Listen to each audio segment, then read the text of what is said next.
right, so let's take a moment to look at the AutoBlock Fill software. We've got it loaded up fresh here, and I've not done any of the connecting or anything that you may need to do when you first start up with the software. We're going to start this fresh and new as a new user might see it. This is the home screen, and this image of the home screen may change slightly as we move on, but basically you're just going to have some pictures here. Nothing exciting on the home screen. The first place you want to start, especially when you're first putting the software together and launching it, is on the Communications tab here. This is designed to auto-detect once you've got everything going. We've got ours so that we will have to go through the whole all the steps here. If you select the drop-down menu from the serial port, you'll see, you should see a serial port option, a USB serial port, as something that you can select. If not, then you may need to double check the drivers that are installed with the software. Once you've selected the correct port, you'll just need to open the communications, and it's a pretty quick connection that you will come up. After you've done this, it should default to auto connect after this, so that if you are using your computer just periodically to connect, if you got a laptop or something, you can connect it to the system, take it back to your download things that you need, take it back to your desk, and then come back later and connect again, and it should auto connect for you. And so there we go. Sometimes this ARM homing may come up after you have connected the system, and that just wants to rehome the arm of the unit over the drain so that it sets itself to 0 in the home state. Next place you want to go, again, this is for setting up a brand new system, is the AutoBlock tab. Here in this AutoBlock tab, you will see we've got this one already set in. I think it defaults to the SC100 system. But basically, you'll just come to this drop-down menu here, and you can select, we've got all of our base AutoBlock versions in the menu, so you'll be able to pick which one you want. And we do have the row and column descriptions here. So 6x6 wells, or 5x5 wells, 7x5 wells, etc., so that you don't necessarily have to know exactly the model number that you have. You can count what you've got. You see a couple of them that are the same style, this 9x6 here for the SC154 and the SC181. Those are AutoBlock Pros versus a manual AutoBlock. So there are some of these with the same well configuration. If you have one of our custom blocks, or you have another block, then you can use the custom screen to set everything up. It will require you to input the number of columns and rows that you have, and the cut volume, so that it will be able to make some estimations on how your block is actually oriented. When you go to the, once you've put your block in, you'll need to calibrate the system to where your block is set up. And doing so, you're going to use spots I6 and A1, and these are actually programmed in up here at the top. So what you'll do is you'll press this button, and the arm will move somewhere close to where it thinks I6 might be. And it may be close, it may not be close. But what you will then do is use these arrows down here at the bottom. This is our jog direction. You'll need to decide how far the probe is from where that cup should be. You may want to use this 50 millimeters for your initial movements. You may need to change it down to, say, 5 millimeters, or down to 1 millimeter. I believe we can actually even go down to 0.5 millimeters if you so desire. And you will use these arrow keys to move the probe ever so slightly. I've got it on a 0.5 millimeter right now. And you'll just need to visually sight down your row of cups and down your column of cups until you can see that the dispensing probe is centered over the well. It works best if you have a cup sitting in the well that you are using, and even better if you have one of the reflux caps. Those are the ones with the hole in the middle sitting on top of that. Then you can center it you get a very good idea of where the center is on your cup and when the probe is over that spot. Once you have moved the probe to the correct position, you'll notice that the calibrate button is red. So once you've moved it to the correct spot, you click that button again, and it saves that location. You've got, it has some dimensional measurements here as far as exactly where that location is, and it will save those to its memory. Do the same thing for the A1 cup. You press the calibrate button. It will move the probe to where it thinks it is. And then you would go through the same deal of moving it around until it is centered where you want it to be. Once again, click the button is red, meaning you still have to do something. Click that again, and it will save that location as to where the probe should be. So right now, we have adjusted where our probe location is for spots I6 and A1. And you'll notice at this point, we've got a little red indicator up here beside the hot block tab. That means that there's information on that screen that has not been saved yet. What that really means, it has not been saved to the AutoBlock Fill. It is saved on your computer, but it is not saved on the instrument yet. So you'll need to go here, Save Block to AB Fill.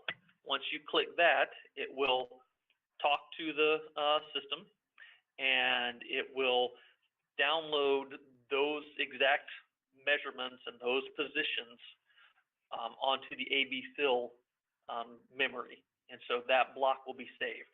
The locking system to put the block in place is very secure. Those blocks don't move. And so as long as you don't physically remove the block from the system, you shouldn't have to go back and redo that calibration. It should be consistent throughout the rest of it. If you want, you can do a little bit of pump testing from this location, from this screen. You use this tab here, and you'll just need to pick any one of these wells that has a cup in it, and then you can click on that spot. The arm will move to that location, and once it is moved to that location, you can then change the amount of volume that you wish to dispense, something close to what you might be working with. 10 is easy to play with. 2 is closer to the number of acids that you will use in a typical digestion. So you can use that and dispense the amount of liquid that you want. It's set to only ever dispense water, and more accurately said, it's set to only ever dispense from the number 1 reagent or fluid that you have on there, which is supposed to always be water. So once we've done all this, we can now move to the pump calibration screen. We'll talk about that. This is designed to make sure that your pump is accurate in how much liquid it is pumping. We have it programmed. You see these red cups here that are noted on this screen. You can't change anything in this pump, in this cup layout diagram. It will always use these 6 cups, at least for this orientation. For smaller blocks, it will always do a diagonal from the front left corner to the back right corner, in whatever the best way to make that diagonal happen. But it will show you which cups are being used. So what you would do in this situation is put an empty cup that you have pre-weighed. So you're going to pre-weigh each one of those cups that you put in those holes that are marked in red. and then you will place the cups in those spots. And over here, you're going to pick the amount of liquid that is close to what your acid volume will be that you're dispensing. 2 milliliters is pretty common. So that's what we've got it set to default to. Once you click the dispense button, the unit will then move to each one of those cups and dispense 2 milliliters of water into those cups. Once that is done, you'll need to remove the cups from the block, weigh them again, subtract your new weight from your empty weight to calculate the amount of water that has been put into them. And we expect that you will average these 6 out. And you take the average and put it in this field right here. After that, you will click the update button, and it will calculate a calibration factor of the pump's current and the pump tubing current condition that to dispense the amount that you did. We recommend that you do a couple iterations, at least 2 and possibly 3. I would basically you want to do until you get 2 of them consecutively that are essentially the same number. Once that is done, the pump calibration will be saved here for you to use, and you should be able to get a precise amount dispensed each time. We recommend that you check this pump calibration weekly. The pump tubing itself, it is a peristaltic pump. As with all peristaltic pumps in the tubing, that pump tubing will eventually will change over time and with use. We expect a normal to heavy volume of use on the instrument for that pump tubing to last about a month. And after that, the calibration may change. Will change enough that you won't be able to, it'll be too much to adjust to get the correct volume out. You see, we've got our notation up here, recommend every month. That's actually the checking of the calibration we've got every month. We suspect that you will be changing the pump tubing every month. So there's our pump calibration. Next tab that we've got to look at is our methods tab. This one probably will not get a lot of attention after the first week or so of use. We have already programmed in most of the standard digestion methods that are available from the approved EPA list. We've got the 200 series, we've got some of the mercury methods, we've got our SW846 methods. In our list, we've got a couple extras that we've played around with and created ourselves. David's test method, that's me talking there. But we've got a lot of the basics already signed up here for you. And so as long as you're using one of those, you shouldn't have to do too much playing with this screen. But we do have, obviously, ways for you to set up to create your own method or modify the methods as you see fit. What we expect that you will do, well, let's talk about the method steps. You've got 3 options for each step that you program in. Basically, you can dispense, hold, or prompt. Dispense is exactly what it sounds like. It will give you this screen where you tell it how much you wish to dispense and which liquid you wish to dispense. You can only choose liquids that are in this reagent assignment screen. And it will actually default,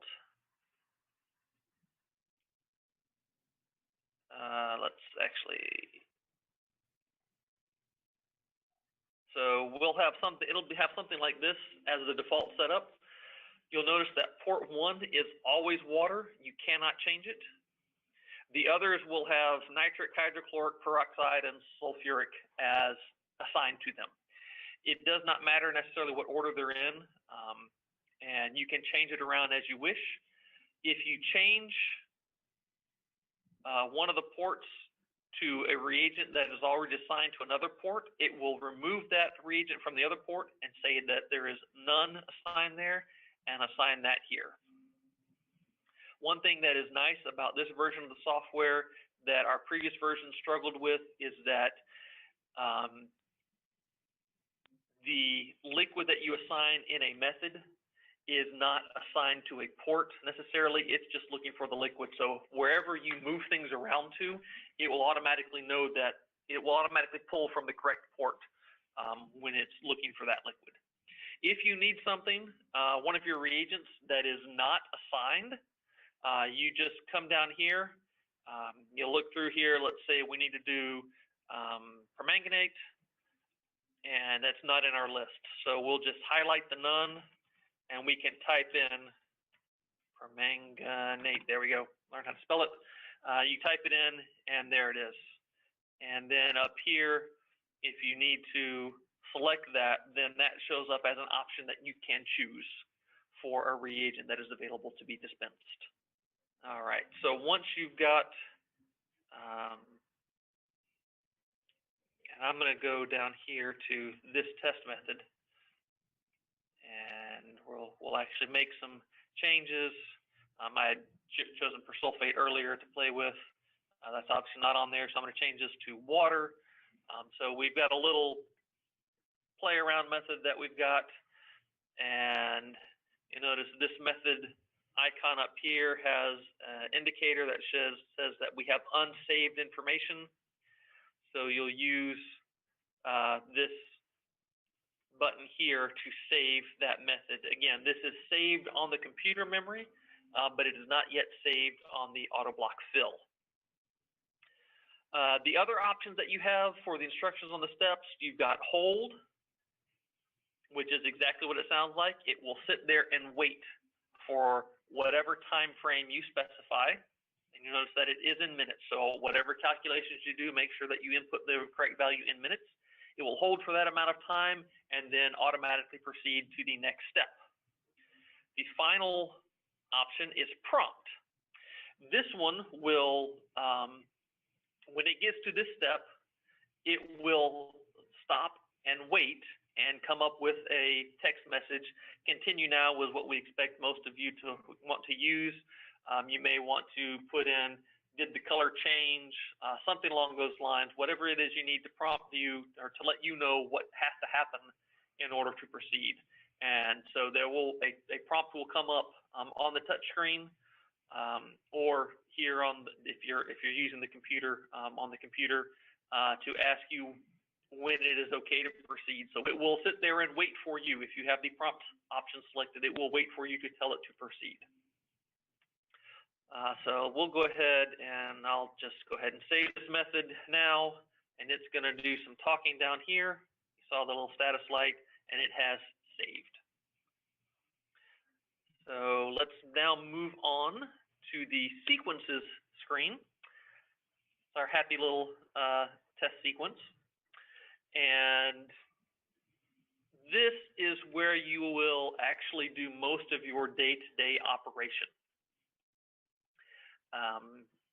And so right here you see we've got our sequence named 82417. We've selected a method, David's test method in this particular instance, and we've selected the number of cups that we want to do. So what this will require you to do is put your cups in exactly those spots that have been selected, the red dots in this case, and you already have the test method selected, so you don't have to do any kind of information about that. And this basically lets you start your method here. If you are, you will use this button here to save sequence. Okay, so we've got, and it will actually do a check for you to tell you if there is, are there any errors in your sequences. So we're going to say no. And basically what happened was up here in the method screen, we took nitric out, and there are some saved methods there that require nitric acid. So I'm going to put nitric acid in there, and I'm going to put persulfate down here because there's a test method that wants persulfate in it. So that should clear up all of our errors now. We go to Save Sequence to AutoBlockFill, and this, depending on how many methods and sequences you have, this could take a little bit of time because it is doing every method that you have, every sequence that you have is going to be saved to the AutoBlockFill memory. And so it is thinking right now. What we're going to do is I'll show you here a little bit of the cup selections options. You can select entire rows and columns. Notice that if any spot in a row or column is selected, then the default first operation is to clear them all, and then it will be to fill them all. You can also select the entire block down here with the All button, like so. And then you can, on the computer, you can click and drag in whatever shapes are appropriate for whatever block you're working with. There we are.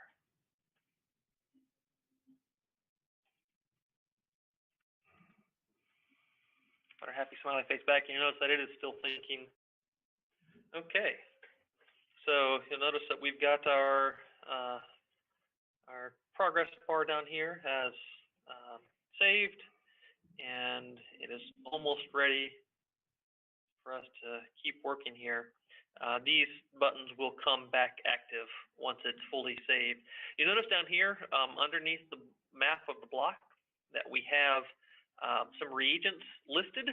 That tells you all the reagents that you have selected for the method and how much will be required for each one of those reagents in order to run with the cups that you have selected. It'll be up to you to verify that you have enough volume in each of your reagent bottles prior to starting. And so, all right, if you are running the method from the software, you will use this Run Sequence button here, and that will start everything up. What we expect to happen, and this is kind of, if you're running, again, from the software, this is the screen that you'll work with. We expect most of the time that these are actually going to be done from the touch screen on the instrument itself. And so what we recommend doing is saving a blank template with 0 cups selected for whichever method you expect to commonly run. What that will allow you to do is once the computer is disconnected, you won't have to necessarily have the computer connected all the time. You can use a laptop to get everything set up, move the laptop back to a normal working area, and leave this without any of computers in your acid digestion area. But then you can, off of the touch screen, you will be able to select the empty cups method that you have saved, or sequence that you have saved, and then from the touch screen select the correct cups that you wish to do. And we'll take a look at that in just a moment. The last tab that we're going to look at here is our Advanced Service tab. Right now, so notice that we've got a warning up there. The screen is only intended for use with from instructions from us. If you click this box, you'll get all sorts of exciting and probably confusing details. Don't worry about messing with any of these. If we need to do any troubleshooting with you from the computer software side, we'll get into this and walk you through what we need and tell you how to communicate that information to us. But for right now, that's nothing you need to worry about. There's a Maintenance Supplies tab that will also have a list and part numbers of the consumables that you'll need, and then a Help tab that will have a link to some videos and some communication, some links to our website, some email addresses and phone numbers that you can use to give us a call and get help on running your instrument. So that's the basics of running the software and what you'll need to know. Let's take a look now at the touchscreen. Pick the digestion method that you want.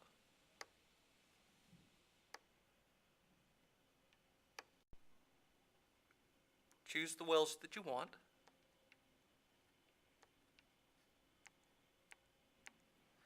And let the AutoBlock Fill and your hot block team up to do the rest.